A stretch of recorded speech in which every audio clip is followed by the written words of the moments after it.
Okay, it's Atlanta's #1 hip-hop station, Hot 107.9 and home for the Ricky Smiley Morning Show. Of course, you know it's your folk, Be High, radio shouting, stepping in the building. I got my West Coast fam in this thing, JT, the Bigga Figga Panamera. What's good with it, fool? Big Panamera. I'm in the building. Happy to be here, man. Once again with my man B High, man, Already. keeping it live.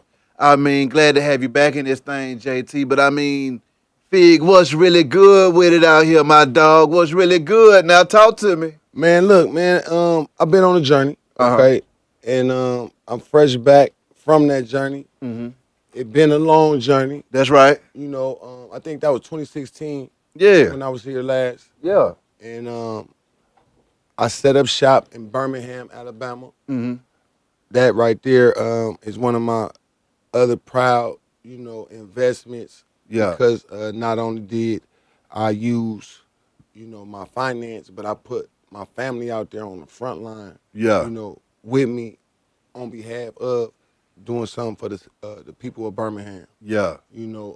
Working in Atlanta for all them years gave me a lot of elbow room and confidence about other cities. Yeah. Because they was like, yo, man, I seen what you did, for the people in Atlanta, and you showed them folk a lot of love, and they showed me a lot of love. It's mutual, the understanding. But to set up a whole block, that's my first time putting my money on a whole block, like this way, all the way around, and that's on 85, 15, First Avenue North in Birmingham on the east side. Yeah. And I own my own city block Ooh. across the street from Shell gas station, and the exit is First Avenue, North First Avenue. Break that down though, Fig. How did you go about making that happen? Well, last year, I would say probably around February, March, 2018. I went to California to do the deal with YouTube, Empire, and the Orchard. But it wasn't like an artist deal. It was licensing deals. It was for films. It was for music. It was masters. So it was about $1 million on the table cash. Ooh. But I know that I was fresh out the hospital off of taking a full L. My spot got broke into.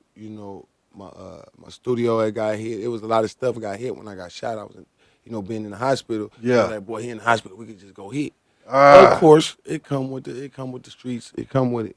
But being alive, I just was like, well, as long as I'm alive, man, I got, I'm JT the Exactly. Bigga Figga, man. I'm one of them guys that if I ain't dead or in jail, or, out of my mind, this ain't nothing but an opportunity to take this, and I'm finna, take flight. with this. Exactly. So hitting for that million was my way of taking flight. Yeah. Man, I lost everything, almost lost my life, but look, man, my bounce back is even sweeter. Ooh. No, it's even sweeter, but look what I looked at. Okay, if I was dead, I wouldn't have been able to hit for the million because I had to go city to city. Me and Curtis Snow, I hit the road. Yeah. The end of 2017. I got out the hospital probably around May. Got shot in March. Yeah. So that little time in the hospital, but getting out the hospital, the doctor was like, yo, you got to really just kick back Take and it relax. easy. And I'm like, yeah, that's cool. But I'm like, yeah, that ain't cool because, boy, I got to get some dope for my family. Yeah. So I stayed in the house for probably 1 month. But I was going out. Yeah. But I stayed in the house probably a little less than a month. And I'm like, man, I'm finna hit the road, man. I got me a crutch. Yeah. And I told Kirk, come on. Our first city was Pennsylvania, Pittsburgh, Pennsylvania. I know I'm supposed to be on bed rest, but boy, I was out there doing stunts for dirt on my boots. for I was like, man, I got to go on, because they paying money. Yeah. And they was like, is you cool? I'm like, yeah, I'm cool. Are you sure? I'm like, yeah, you got the money? I'm good. You got that money? I'm like, boy, I'm good. Exactly. So me trying to act like, being hurt, but that me doing that, it made the value of the masters go up. Yeah. And people like, well, wait a minute, is that real? Is it fake? So that made everything to my advantage. Yeah. I capitalized on that part. The mystery, man, is this real? Is it fake? Is it masters? Is it? Yeah. So that basically with the distributors and companies, they wanted to get their hands on all the raw masters. Ooh. So I did a license deal, and I did it exclusively. It's like it's a non-exclusive. So I pick which things on the catalog to put on the table, and that's how I got the million. But I said, man, it's really another test from the Lord Himself, because to go from nothing to a ticket in less than a few months, and there's guys out here in these streets, rapping shows doing, but I just hit for $1 million. I said, I'm finna go and give it back to the Lord in the form of taking care of His people, but I ain't giving it to the same people I've been giving. Let me go to a brand new city. Yeah, I'm finna put about 600,000 into the streets. I mean, I'm gonna hire these folk like I did in Atlanta for months at a time, and I did it for a whole year. Yeah. And I established that block. I bought the block for $450,000. Yeah. Imagine somebody's house costs $450,000. Imagine this block got 15 businesses on it. Imagine the cheapest price on the property for rent is $1,000. So basically, I hit the jackpot. Yeah, I hit the jackpot. Cause them folk gonna pay rent, or them folk gonna, but they them good people, they paying rent. Of course. Yeah. Now, Big, I'm gonna have to ask you another question though, man. Leading up to the licensing deal, how does one go about making himself and his content of enough value to where they can go to YouTube and Orchard and hit for $1 million though? The concept of that formula is the same way how Traflix, was born. Yeah. First and foremost, we loved it. I never had a Netflix account. Okay. But Tisha Boo did. That's my baby. She had to take. So I watched, and I was, I liked it to see all these movies, but I didn't really like all the movies, but I just knew this still dope though. But I didn't know how big it was till I started seeing it, on CNN, talking about how these folk that made all this money, talking about, oh yeah, they got the best thing going. Yeah. They got Showtime mad. They got, Stars mad. Yeah. So long story short, the film game, being part of that, back in '98, Master P started. I'm about it in '97. Toward really at the beginning of '98, but let's just say the end of '97. But I started mine. Beware of those, and that was the Bay Area storyline. We both was on priority at the time, but I'm finna lose my deal at that time. But the movie game. Yeah. I knew after my studio ad got hit, I knew like, man, I got to make some shake that ain't nobody else done. And I knew making that movie with my name credibility of being in the industry, that was a first person or the first product. I knew it's the same thing as being the first one with your cassette tape, first one with the CD out, first one with a compilation or a group album or an album where you blending faces and putting fades on it. These results that I seen from 92, 93, 94, 95, 96, 97, 98, 99. I mean, I could just tell you all the years and tell you exactly what I was doing in that year and what product did I make, and that's how I was able to eat. So I have a pattern of knowing that without no masters, you're not about to get no dough. Unless you're a lucky person. Yeah. If you're a rap artist, you don't per se have to have a lot of masters, but you just got to have a hit song. Yeah. And then the label put the money behind you, but you just got to hope to have a good recording contract, or you about to be somebody little friend. they call that a little friend. Come on now. It's a JT, cold friend. what is it like going in there for those business meetings though, man? Knowing that you got something to value, and then also, did you understand your value before hitting for that ticket, that $1 million? I understood my value. I didn't have a ticket, but I had hit for some tickets. Yeah. So it was in chunks, 600, 500, 300. So I was always knew, man, how much do I got to put on the table on this triple beam scale for these folk? And triple beam scale from the past, that gonna tell you how much cash you about to get for whatever you putting on there. Yeah. So they got a triple beam, too. Exactly. Yeah, they got a master triple beam where they valuing that out, and they have a team that do evaluation. They have a valuation team. That's right. It's more than one. So I started learning how they do valuations of products and how they do their projections. They go by algorithms, projections, and all this different. Come on now. Scientific wordplay. Analytics. And analytics is definitely the thing that lets you know if you're on point or off. That's right. Is you on? Or is you on? More promotions we need over here, over there. But The value of yourself is really where it really starts though. Mm-hmm.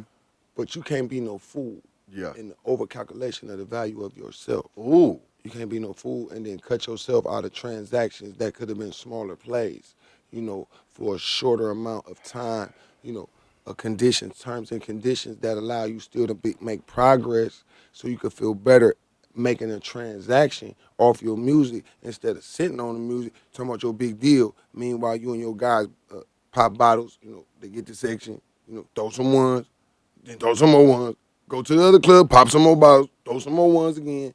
It's a cycle of I'm feeding my ego really. It ain't really I'm making progress. Yeah. And if we catch, cool. Yeah. But we got the money trapping anyway. So if this shit work or not. Yeah. Now that type of guy don't value his shit the same way like a guy like JT. Like, boy, this is my dope. Yeah, exactly. Yeah, The man, I art gotta is go on. the I gotta dope. stretch this thing, man. And I gotta go and put mine on. Man, look, I gotta bundle me some more. Exactly. The money that I'm looking for, I can't go in there and talking to these folk with this little pack. Facts. You can't go talk to them folk with no little pack, about some big money. Now, per se, Cash Money Records, per se, as an example, compared to a No Limit Records, I'm gonna use both of them as an example. Coming out of a similar blueprint. Yeah. The blueprint is this. The blueprint is multiple artists, multiple projects dropping. Mm-hmm. Both of those companies, I had started that formula previously. Mm-hmm. Master P adopted it. Cash Money seen what was going on. They was doing it out there in New Orleans. Master P was doing it out here in the Bay Area. Mm-hmm. When the deal happened with Priority Records, me and Master P signed for $500,000. Mm-hmm. I signed April 13th. He signed April 17th, 1995. That was because basically in 1994, I had dropped 10 records in 1994. So basically, I almost averaged a brand new album every month as a record label and as the producer and as the manager and as the executive and as the only nigga in the GLP with a license. Yeah, I had a driver's license. So Come on now. yeah, and then my mama let me put the studio in my house. Their mamas wasn't doing that. So Yeah. that's how I ended up with the power as a young executive, as a young producer, as a young manager, and just a visionary. I got rid of my bed. I got rid of my dresser.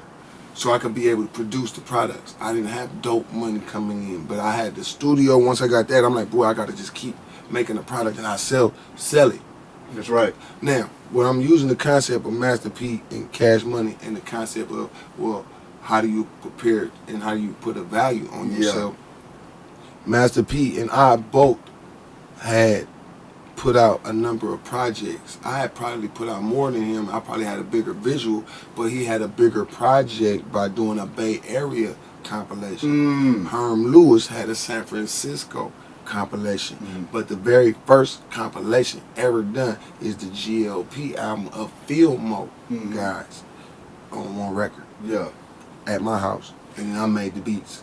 And I got that concept from Dr. Dre and Death Row with the Chronic album. With the Chronic. So the Chronic started that concept. A hell of different rap. What the hell is they all do? Who is all these different people? Yeah. But that was his way of launching it, folks. So I said, well, I'm going to do that too. Exactly. Yeah, I'm going to do it too. So I did it. And I was very successful with it. And it was called Straight Out the Lab. And that project catapulted me, beyond my peers because they're like, this dude just made his own album, Players in the Game. Yeah. Less than 3 months later, he got a group project, brand new, and he made all the beat, and he did executive, and it's on Get Low Records. So, Cash Money Records started after that. No Limit Records started after that in terms of projects that matter. Now, Priority Records wanted Cash Money. David Weiner, the A&R for Priority Records, Capital, the same guy that called me, the same guy that called Master P, he called Birdman and Ronald Williams. They was talking about a deal because they had been doing well with BG, Hot Boys. I think they had put out Juvenile. UNLV. Okay, there you go. The first shit. That's the shit that got. Okay, there you go. UNLV. And they pushed their line from right there as a record label, but they interacted their artists also. So they had their Dr. Dre little Death Row formula going up under that blueprint. Yeah. And they happen to have a very talented producer, Manny Fresh. All right, bingo. Now, Manny Fresh is a producer with a sound. That is the sound of the family. That give a great value when you're doing a label deal because that's the producer. Okay, they got up and coming artists, Lil Wayne. They got they got the Juvenile, they got the BG, and then whoever else. That was all probably presented or all part of the package. The offer for that package, when Priority Records wanted to give them something, I would say very handsome, maybe a $2 million, a 1.5. Those numbers probably was low to Birdman and them because they was having other money already anyway. Yeah. Master P was too, but probably not the same. But this was Master P. The advantage came in was the ability to not have to put the masters on the table. That was the advantage. Okay, boom, that's a particular value. When he did the copyright publishing extended version of the same contract I signed, but I said, boy, I'm scared to do that. P said, nope, I'm gonna gamble on it. Boom, to get the extra dough. But they come with control over masters, publishing, copyright. Okay, that come with terms and conditions depending on what the amount. It was set, a timeline on we have control or access to these masters or these, so that we can license them things out. That's why we giving you the money. They want to have the ability to go get more money from it. Okay, once the deal was done and P was making waves, that's 95. He came in making waves. Down South Hustlers. Ooh. Okay, goddamn it, 99 ways to die. That's when he sounded like Scarface. Because Scarface was hot right then. But then Tupac died, and then he switched that thing, and that's okay. Because P was going with, well, shit, I'm going with work. Yeah. You don't need to sound like, make up no new shit. I'm going to sound like whatever is selling, they're going to give me some money. Just like that. Now, P, by putting out so much product, was able to recoup that money so fast to be lined up for fresh advance money. When you recoup, you could tell them, well, you know what, I want $5 million. Or, I want to get, and the label don't got no problem with advancing because guess what? That ain't nothing but a loan. You got to pay that back. Yeah, everything a loan. So when you hear rapper, they gave me $10 million, they gave me, that's a loan. Call it what you want. That's a loan. With some terms and some conditions. Hopefully it ain't a 360 package deal where you gave up your administrative rights, which means all financial income come to their administrative offices. And they'll get to you and let you know, what was made. The receipts that they got for you. It ain't the first receipts. Yeah. It's the creative accounting that's prepared for the black artist or the white artist, because I ain't gonna say black or white like it's prejudice. But black people, we already know. Boy, you ain't getting real numbers. Go on, do what you gonna do. But and I know, you're not gonna get the real numbers. Yeah. Well, how we looking, bro? Mr. Weinstein, Mr. Goldberg or something, because it's whoever running, you gotta act. Yeah. How we looking? Well, we're getting there. We getting there. That's a creative way to hold me off for a month or two. And keep saying, yep, the paper, but the numbers are coming in. Okay, goddamn it, on the second phone call, it's a bunch of nothing and it's something like that. We're getting there first call. The numbers is coming in. That means the cassette tapes, the CDs, back then, wasn't no YouTube, wasn't no Google, wasn't no streaming, nothing. It was about, we shipped them things out. Copies. And we fronted out the dope. Yeah. Yeah, we fronted this dope out, but look, you got good dope. And the reorders, the third reorder supposed to mean something. That means it's good money in the pipeline. If they order the third time, they done ran through that dope. Exactly. Ain't nobody ordering while they sit on the bunch. Now here go the thing. So I can speed up the formula of how do you add value, because everybody had a value for themselves. That's right. Everybody did. Birdman did. JT did. Master P did. E40 did. E40 kicked that thing off with a $3 million, job, joint, combo, label deal. That included masters. That included publishing. It included other elements. Zamba recordings, Jive recordings, Combo BMG, you know, all them big boys. Yeah, that was a big play. So that $3 million for 40, that wasn't nothing to give to 40. Yeah. Because he had already made 3. Now, I told him at that time 40 became my coach. Because I knew I'm lined up for they calling me now. Yeah. What deal should I do, 40, or what, you know? He was like, bro, just sit on it. Just hold on, just wait. I'm like, man, I'm trying to get something big like that too, man. I got a whole label, I got artists, I got my own studio. I'm the producer. So every label that came, all I did was say, well, 40 got $3 million. Because they always say, well, how much do you want? I want $1 million. Guess what they always ask as the second question that always, if I had it right, I could have talked and got that out the gate. Well, what you want to do with it?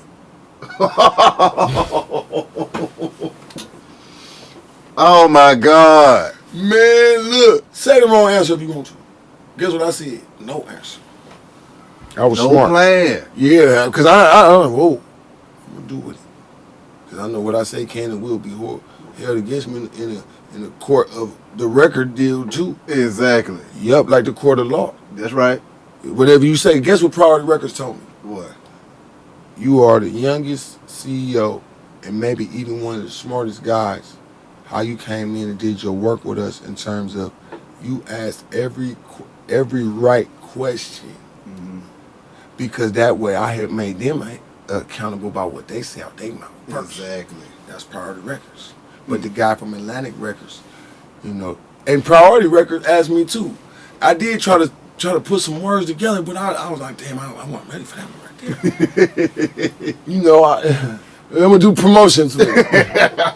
Hell no, black man, you finna go goddamn buy you A house? yeah, you finna go shopping. Yeah. They know what a black man gonna do. That way, like, well, JT, we gonna start you off with 100,000, you know, as a kickoff bonus for just tonight to go ahead and get your John Hancock. So I was like, you know what? And how about we commit to 25,000 a month? I liked it that. 25,000 a month. Yeah, we do that for 6 months. Then we give another guaranteed 100,000. Then when you turn in your next project, we give you another. So basically, it was about a $500,000 lined up without no publishing copyrights, because they knew I was scared of that. They seen it in my eyes. They know I didn't come with no lawyer to negotiate, but they knew JT absolutely asked every question right. Shout out to the Minister Farrakhan. Can you talk about your Shout out to- relationship with the minister, man, and how y'all met? Well, you know, I could say I met him first, but through Ice Cube and Public Enemy, listening on them tapes. Yeah. You know, they put the tape out. Of course, Malcolm was on there. You know, but Malcolm was gone, and this is who was still here, still talking, you know, big boy, you know, business. Yeah. And talking truth to power. That was dope to me that he wasn't scared of the police. He wasn't scared of the president. He telling each president coming and going. He chumping them boys off living. He got to Obama. He showed a little more love. Yeah. But yeah, man, the Final Call newspaper.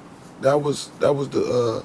That's how I got to learn more in detail. But I first heard the name in 1990 when I was locked up at Log Cabin Ranch. Yeah. And they was having a field trip to go to San Francisco Civic Center to see a man named Farrakhan. And they had a few seats left, and the man came back and said, I got a couple seats left, who want to go?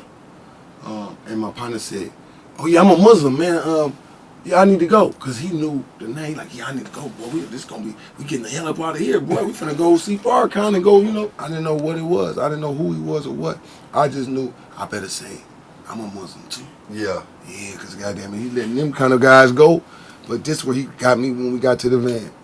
Oh, you a Muslim too? How Muslims pray? Oh man, that's easy. He said, man, you can't go get him out of here, man. Muslims pray like this. I said, that's my first thing I remember. But won't nobody else catch me stepping no more. In case some other benefit, how the Muslims pray like this, my brother. Oh man, I missed the whole field trip to leave jail because I did the prayer thing wrong. So that right there was the introduction. But in 91, he had sent a brother named Mr. Christopher Muhammad to San Francisco because the nation used to be out there before. Yeah. But when Elijah departed and the nation had failed, all the masses had shut down or went away. Yeah. So when Mr. Farrakhan said, well, you know what, I'm going to rebuild it how it was originally. So I'll go get my own folk, and then we're going to start one at a time. So he sent this one man by himself to the city to come and rebuild the nation inside San Francisco to give this new generation of black people a chance to get the word and have a chance to make their own decision based upon these warnings, this information, this motivation, this prophecy. You know, take it or leave it, but it's mandatory that it be that it come to our ears so that the God that came. Hey, look, somebody been talking for a long time, because at a certain time when the talking stop, that's when everything he been saying, that's when it kick in. But God don't want to take care of us and like destroy us for this wicked lifestyle that we have adopted. He want to give us a chance to get from under it, but it got to take somebody who willing to talk the truth to us, even though it hurt. But it's like I was somebody young enough to hear it before my mind was made up on life, period. I didn't know what type of life. I knew my grandma said we going to heaven because I got baptized in that water and it was cold. And I know she said we going to heaven. Now let me get in here right quick, JT. That's what she said. On a spiritual level, we were talking off the air about adding faith to the formula of creating your own business. Can you speak to how important it is for you to have that faith and belief in yourself when you know you're about to put your time and your money on the line for a better way that you don't quite even understand really where the hell you going at that time?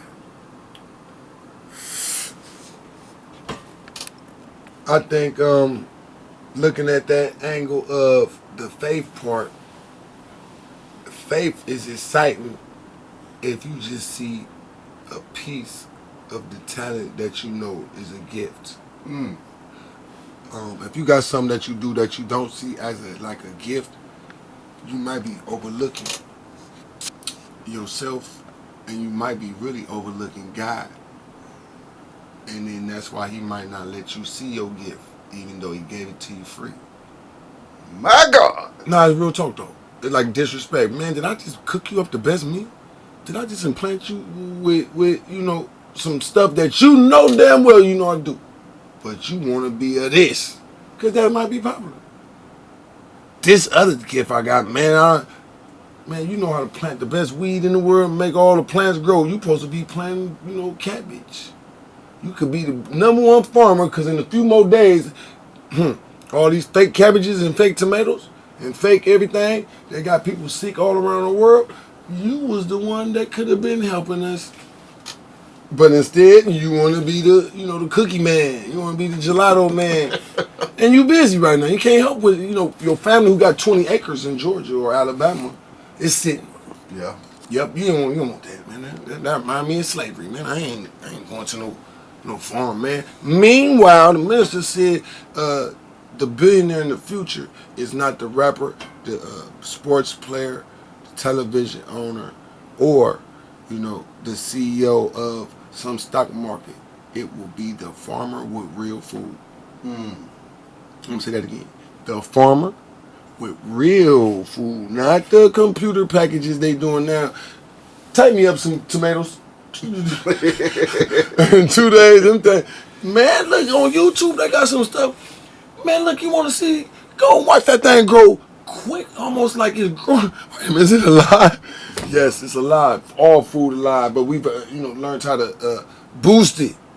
You know, speed it up. Now we gotta get to the money. Yeah. So, organic, a small plot of land could grow so much food up under this new technology and formula. Yeah. So having faith, you know, to do something that is definitely not finna be overnight. Yeah. That's a deterrent in the black man mind. I don't know who put that in this. You know what? It's gonna take 3 months to do. Yeah, I think I'm gonna try something else. See that already. I'm gonna say I'm guilty of that a little bit too, because I've been wanting to learn graphic design and editing, but I didn't want to sit and have to learn all them buttons. I'm like, as much as I enjoy it, when I'm sitting there messing with this computer and looking at you know, I thought I had it. And then, man, wait a minute, there's 25 more buttons up under that. So you start messing with, you got the creativity to do something, but the technical side of it to achieve it, with each step of you pursuing it, and you get a little bit of leeway, like me, per se, for editing. Me finding out I could take the chip out the camera, put it in my computer, and then go to my my editing program, Final Cut or iMovie, and push import. Yeah. Okay, boom. I done that, testing it out to just, let me see, man, because I got to see how does this thing work. And then when I got it up in there and all of the footage was in the inside the program, I looked at the program and I looked at the thing, the timeline. Yeah. That when you're making a movie, you got the timeline on the bottom, and whatever you put on timeline, that's your movie. Exactly. Right? So, me knowing people not really on iMovie at this time, they was on something called Final Cut 7. I know about that Final Cut. Yep, Final Cut 7, or they had something called Avid. Yep, Premiere, all that big stuff. money, boy. Listen, I wasn't touching none of that. Didn't care nothing about trying it, because wasn't nobody had no money to mess with no Avids and all that. You gotta go to a big person with a lot of money, and but then they came with the Final Cut. Yeah. And then that was on people's computer. Exactly. But I didn't never mess with it. But then they had something called iMovie. Yeah. And they had the commercial with the old white man with his grandson, filming him and his son all day long. And then at the end of the day, he put in his computer and chopped that movie up in 5 minutes and typed, me and my grandson playing the old white man beat. And at the end, they sitting, and then they put the end. Yeah. And they were saying, you know, even a grandfather could work this. Say, wait a minute, did they just film this whole movie in a day? Yeah. And putting beats and transitions that look like big movies. Exactly. And that's where I start messing with that. And that little bit of messing with the iMovie, I said, man, I'm finna be my own editor. Come on man, now. I just watched the old white man, and shout out to old white men that can make their own movie with their grandson. Filming, boy, I'm like, man, what the hell did they got this that easy? They're like, yeah, this is the easiest movie program in the world. Yeah. But that is what make me wanna. That's how Traflix became. Yeah. Why? Because I could edit my own film now. I ain't gotta wait on nobody. I could be on my own time. But the learning curve and the time to take, and then getting a computer and then having the right program, when you got access to it, and the easier it get based on your phone, your iPad, your laptop. You don't need no desktop no more. Exactly. I like to sit in the car and edit. I want to plug my computer or my phone or my iPad, aux cord to my CD player. Smoke me one, turn up this music. Yeah, I'm edit right there. That's right. It just feels better for some reason. Like, the house cool. You know, I like RVs now.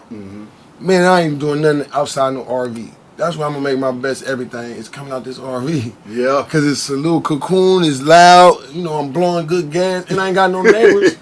You know, and Tisha Boo ain't saying, you know, you smoking in the house. Exactly. Or them children. But let me get back in here though right quick, JT. Yeah. I gotta ask you about another thing, not to switch subjects on. Bro, switch it up, man. We got plenty of gears going.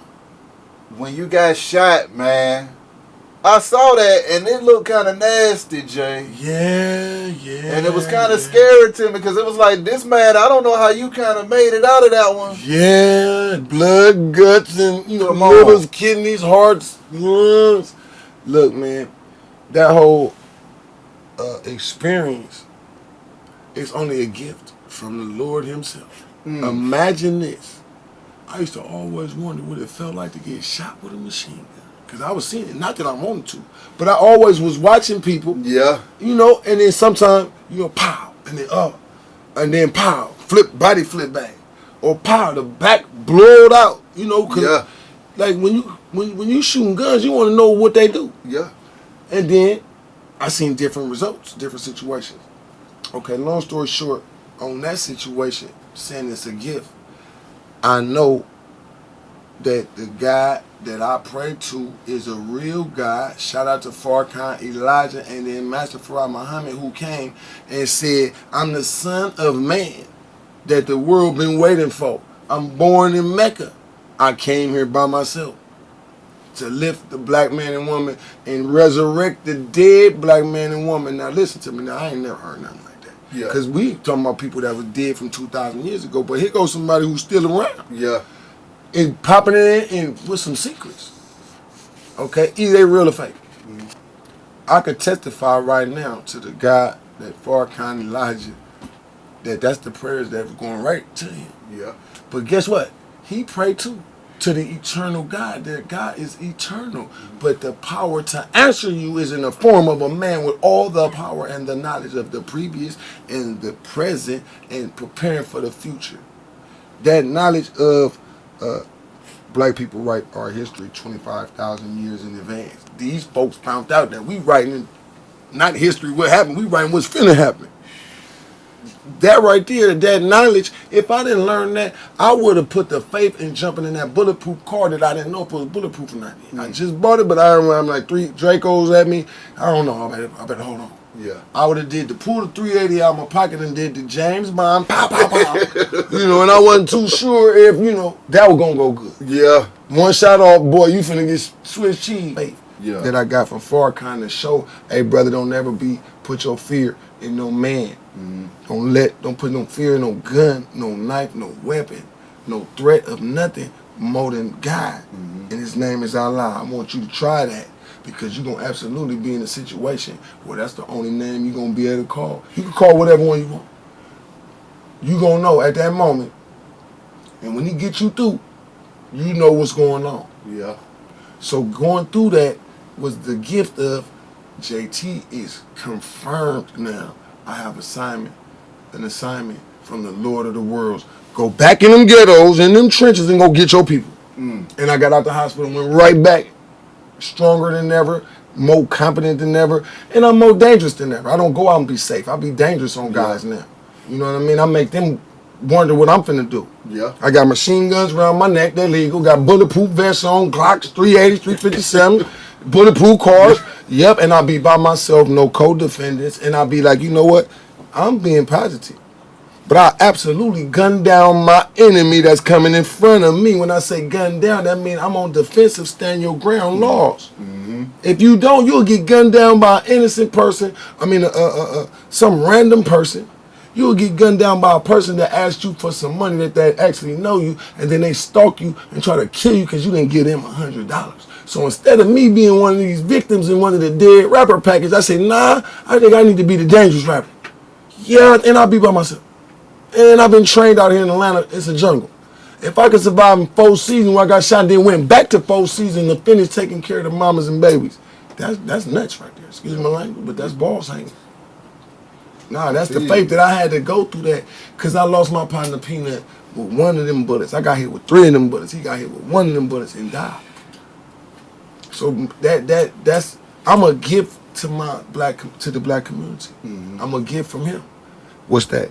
Keep winning and show these folk all these innovative things that's already in y'all that you overlooking. But then you got to watch a guy like me where it look like the odds against me, boy. If the Father's not with me, there is no me right now. That's right. I was, listen, 3 surgeries. I'm supposed to have been dead according to the doctors. Like, no one really makes these type of shots. Like, you got hit in your body. You're supposed to have been kind of like gone. You lost 60% of your blood. You're supposed to be.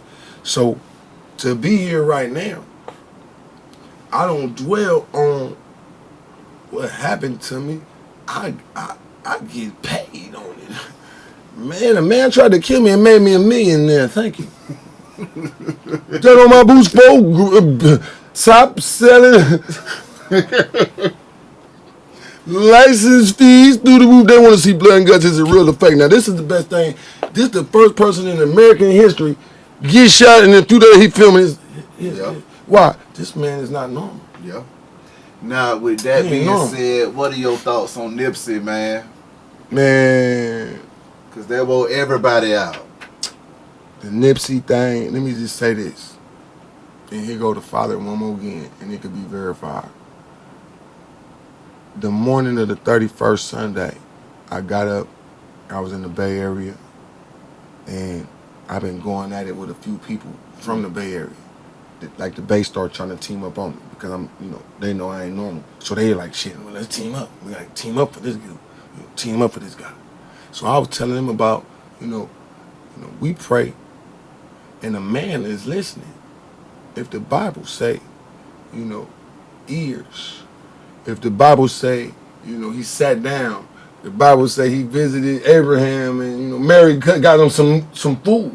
And the other two men was wait. So yeah, so all these years it ain't been the same man though, but it been the same principles.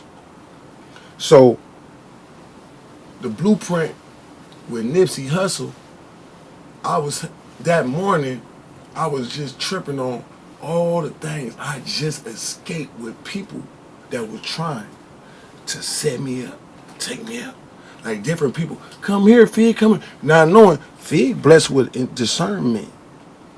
Fig blessed with and I got trained on something called body language, called buzzwords in your sentence, called buzzwords in your text message to me. I got it in FOI training at the Nation from Farrakhan now. Yeah, how to damn near read your mind, but not really read your mind, but certain nuances give strategic communication. Yeah, and your body language mixed with your wordplay didn't add up, so I didn't go.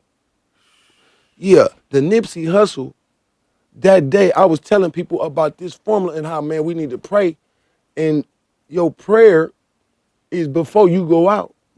But when you go out, you still got to be ready. Like, you can't just pray and then you just think, oh, well, I ain't got to do nothing. I'm just going to pray and everything going to be, nah. They say, watch as well as pray. Yeah. Pray well as watch. Watch for what? In case you got to handle some business. So when I got my block in Birmingham, I knew by being in Atlanta, okay, what I learned in Atlanta is everybody was happy when you giving. When you start growing and still be able to give, now jealousy is coming. Everybody not showing it, but it's there.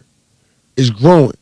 Jealousy is, and then envy. Envy mean, okay, now I gotta move on Fig. I gotta break, I gotta shoot at him, I gotta steal a car, I gotta do something, man. I'm tired of this California dude out here making all this progress, and I don't like it. I've been living here, and he got buildings and properties and acres, and he moved here broke. So that jealousy, to see a person absolutely move here broke, that means you didn't have no excuse. You could have had the same thing, but your jealousy is, damn, I could have, but I'm gonna take it out on broke. So when I got to Birmingham, I kept a machine gun on my neck, and by me getting shot out here, by people I'm feeding their mamas and babies right here, when I walk around that corner, that's when they tried it. They ain't doing it for their mama and their kids, because their mama and kid was just hugging me. Yeah. Baby mamas and daughters and their sons, cold gang now. But I ain't let not one thing happen to not one person over there in name of me. No matter what solicitations came my way, man, I love them folks either. Yeah. Ain't nobody finna turn me against them. I ain't worried about no, a little dirtbag pussycat dog that didn't finish it. I'm thankful he didn't finish it. Yeah. But guess what? That experience made me more dangerous to danger that's coming my way. Yeah. So let me show you how I done that. Legally, I carry these guns, right? So when I'm wherever I'm at, you already see what I'm on. Defense. Yeah. Right? Man, that kept a lot of people away instead of me always wondering. Last time I was with some niggas that might be, could switch at any time, is with people that's new. They all thorough street bred, certified street niggas. Wherever I'm going, I'm around them worst kind, street certified kind, right? So it's a choice of a street nigga to do something to you or not if he got the ups on you. Mm-hmm. So guess what I did in Birmingham? Never let nobody get the ups on me. Yeah. Always had a gun on my, always clutching, even when I'm dapping. Excuse my left hand, homie. I got this thing on me, but what's happening? Exactly. Yep. In front of my store, my building, I say, I'm not finna let no nigga kill me in front of my building. I'm gonna kill everybody who walk down this thing before I die. And my baby mama in there, my wife up in there, my kids up in there. Boy, listen, I'm finna spray everybody down. And a lot of dudes accepted me at first, then they start getting scared of me in Birmingham, like, man, Fig always pointing that gun, like, what you doing? When you walk down the street and got your hand in the pocket, and I say, hey, what's happening? And then you walking and saying nothing, boy, what's happening? Boy, pull your hands out your pocket. So I don't get hit like Nipsey. That's why, sorry, Birmingham, that's why I point them guns at different niggas. Like, hold on, bro, I'm coming to the barbershop. Hold on. Well, nigga, I gotta see your hands. Nigga, this is my block. Nigga, I gotta see you ain't finna shoot me. I ain't letting no nigga shoot me. Not for free.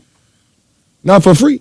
So the Nipsey Hussle thing, look how God worked. On that day, I'm telling people on my live, hey, y'all, them prayers been working for me, man. Everything I've been going through, if you take the assignment and go help your people on the bottom and make that part of your life, whatever you go through, that's what Farrakhan said, man. Go help the worst ones. God gonna help you with yours.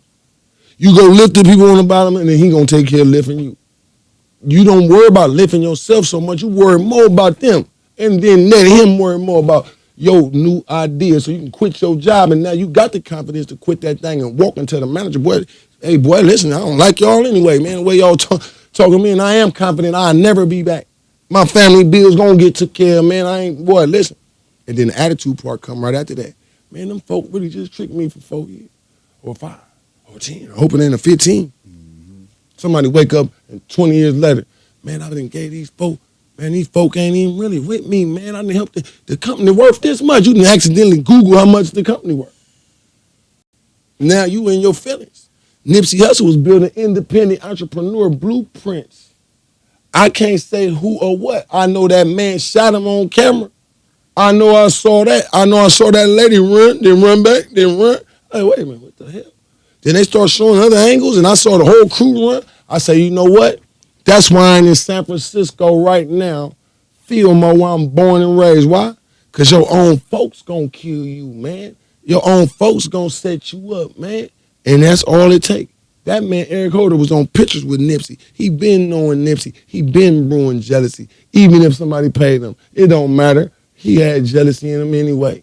So whoever sent him and paid him, that man was in pictures and videos all with Nip, just like the little dude that shot me is in movies and all type of shit and took these little niggas to Cali and Texas and all type of shit in real life.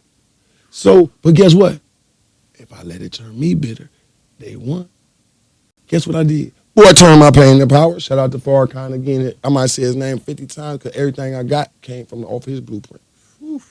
Where I'm whooping everybody with the independent game and faith in the talents that the God gave me, and I develop each one of them now, and I ain't scared to develop them no more and use them. That's why graphic designing is something that I can really do now. When I used to have to pay $200 and $150, and then dudes taking all day for my flyers, and that's a cold thing, man. Look, bro, I need my flyer, bro. Oh no, man, I want my girl today, or I got my kids, or I got okay, people got lives. Yeah. But it's like, bro, how are you doing that on a day where I needed to make my big presentation or some things like that, and then you do get angry at the person. But it's like, hold on, nigga, it's his life. Yeah. And I start telling people what they could do with their life. Not what they could do, but it was like an attitude that came. So I said, you know what? This that thing Farrakhan was talking about, cook a kilo of myself. I gotta cook up. I got to goddamn be a graphic designer, nigga. And then the bright idea came. Man, fuck that, I ain't going to school. Cause I did go to one of them colleges, one of them, like go, check in them people talking about, oh, what you want, the 30,000 or the 80,000? I didn't know it was like a doctor. I don't want to be a doctor. I just want to learn how to do graphics or cards, Exactly. Man, I went back and got on YouTube and said, wait a minute, is this shit on there free? Wait a minute, is it 200 pages? Man, bitch, I'll never come back to that shit. Boy, they got free YouTube college right there. Come on. How to type, how to do anything. How to do vector letters, on a JPEG. Oh yeah, you just click that and click. Wait a minute. Yeah, he go to app to you. Wait a minute, it's on my phone already. Since I'm doing movies, you mean to tell me? Yeah, they got an Affinity Designer and they got the Typorama and they got a Font Candy. And then you can put a transparent and you want to cut it out? Oh, no problem. Click it. I say, boy, I'm a goddamn graphic designer. Fid, my dog, we gonna have to finish this again and again. You understand that? Like that's for the people. Yeah. I'm a designer. Now, why is you saying that, Fid? I ain't never been a designer in my whole life and never thought that I could really. Man, I know I can make something better than this. I could design a web page. Yeah. I could do the buttons for that. I can go vector, I can go pixel. What do you want? So I love y'all, man. Thank y'all for having me, though. Beyond, man, I seen your post, man, and I just knew some of these words, you was going to pull them out. Yeah. I hate I took so long with some of the answers. It's all good, though. I was trying to it's all good. Perspective with the backdrop. We gonna work it out. Yeah. We gonna work it out. I know your folk they ready to jump off the boat of slavery. I hope and pray that the Father, Muslim, Christian, Jehovah, Jew, wherever you are, I hope and pray that you can understand that your time is worth more than money. It's worth more than money because you can't get it back. That's right. So that is something I wanted to just end it with, that your time is worth more than the actual money. If you can find the time to look within yourself for the God-given talent, a bunch of them, it ain't one, so I don't want to hear you like talking about you only got one. It's a bunch of them, according to the minister. Everybody born with more than enough little tools that if you self-apply them, then that is going to be, you're going to be creating a product or you're going to be having a service. Now you're going to need to get your app, type of rammer, and make your own flyer in 1 minute, 2-3 minutes, and be able to start promoting that on your page for whatever your new product you about to start selling, and or the service you provide with the description on it, with a price and a number, and God bless your business. When the first sale come, don't thank JT, just say, thank you, Lord, I'm never going back to work again. Church. Behind Radio Shout is Hot 107.9, man. Let's go.